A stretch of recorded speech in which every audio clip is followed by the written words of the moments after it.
ইসলামে তালাক প্রয়োজনের অনুমতি, অনাচারের নয়। বিয়ে অনেকের জীবনেই বয়ে আনে সুখ, তবে কারও ক্ষেত্রে সেটি হয় ব্যতিক্রম, শুধুই ভুল বোঝাবুঝি বা কথার অসঙ্গতিতেই সম্পর্কে ফাটল ধরে। ফলে কখনো স্বামী স্ত্রীর মধুর সম্পর্ক তাসের ঘরের মতো ভেঙে পড়ে। ইসলাম ধর্মে বৈবাহিক সম্পর্কের ইতি ঘটে তালাকের মাধ্যমে। বিবাহবিচ্ছেদের আগে ও পরে স্বামী ও স্ত্রীর কিছু করণীয় ও বর্জনীয় বিষয় রয়েছে। বিষয়গুলো জেনে রাখা জরুরি। তালাকের আগে করণীয়।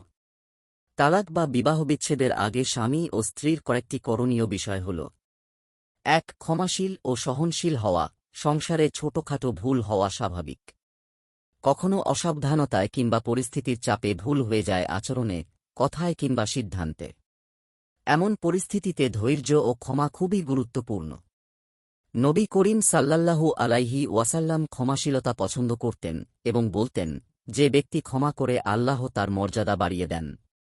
মুসলিম হাদিস 2588। ২. আলোচনায় সমাধান খোঁজা। কোনো বিষয়ে অসঙ্গতি দেখা দিলে স্বামী স্ত্রী নিজেরাই আলোচনা বা বোঝাপড়ার মাধ্যমে সমাধান করে নেওয়া উচিত। তা সম্ভব না হলে পরিবার বা সমাজের জ্ঞানী ও অভিজ্ঞ লোকদের দ্বারা মীমাংসায় পৌঁছা ইসলামী শরীয়তের নির্দেশ।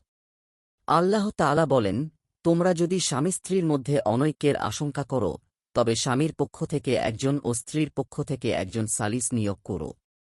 তারা যদি মীমাংসা করতে চায়, তবে আল্লাহ তাদের মধ্যে বন্ধন সৃষ্টি করে দেবেন। সূরা নিসা আয়াত ৩৫। ৩. সুন্নত পদ্ধতি অনুসরণ করা। ইসলামে তালাককে একান্ত প্রয়োজনে সুন্নাহ অনুযায়ী দেওয়ার নির্দেশ দেওয়া হয়েছে। তালাকের সুন্নত পদ্ধতি হল এমন একটি পবিত্রতায় তুহুর শুধু একটি তালাক দেওয়া, যেখানে স্বামী স্ত্রীর মিলন হয়নি, অথবা পরপর এমন ৩টি পবিত্রতায় একটি করে মোট ৩ তালাক দেওয়া, যেখানে স্বামী স্ত্রীর মিলন পাওয়া যায়নি। হিদায়া ৩-১39-১40। তালাকের পর করণীয়। তালাকের পর স্বামী ও স্ত্রীর কয়েকটি করণীয় হল: ১. স্ত্রীর ইদ্যত পালন করা। তালাকপ্রাপ্তা নারীর জন্য ইদ্যত পালন দৃষ্টিতে ওয়াজিব। অর্থাৎ স্বামীর সঙ্গে সঙ্গম বা একান্ত নির্জনবাস হলে পূর্ণ ৩টি মাসিক, কুরু ও গর্ভবতী হলে সন্তান ভূমিষ্ঠের পূর্ব পর্যন্ত তারা ইদ্যত পালন করবে। আল্লাহ তাআলা বলেন, আর তালাকপ্রাপ্তা নারীরা নিজেদের ৩টি মাসিক, কুরু পর্যন্ত আটকে রাখবে। সূরা বাকারা আয়াত ২২৮। অন্য আয়াতে তিনি বলেন, আর গর্ভবতী নারীদের ইদ্যত হল সন্তান ভূমিষ্ঠের পূর্ব পর্যন্ত।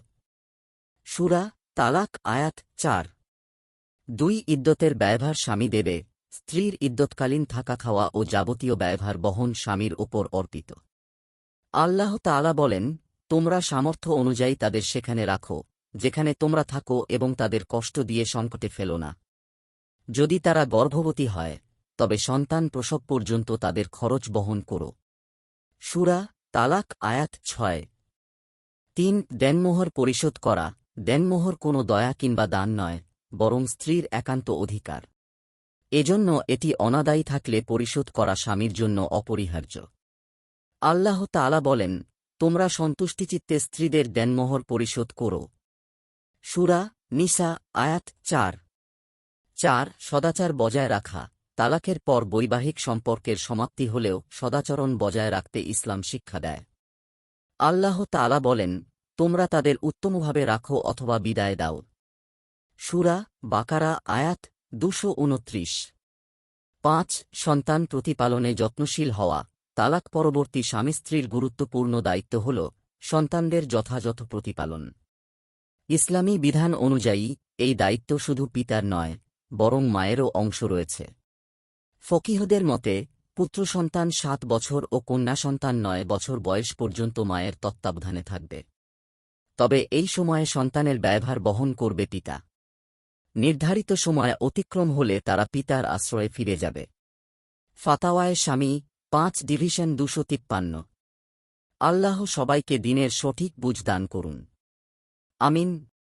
নিয়মিত ইসলামিক এবং স্বাস্থ্য বিষয়ক ভিডিও পেতে লাইক, কমেন্ট, ফলো এবং চ্যানেলটি সাবস্ক্রাইব করে পাশে থাকবেন। মহান আল্লাহ আপনাকে উত্তম যা দান করুক। আমিন।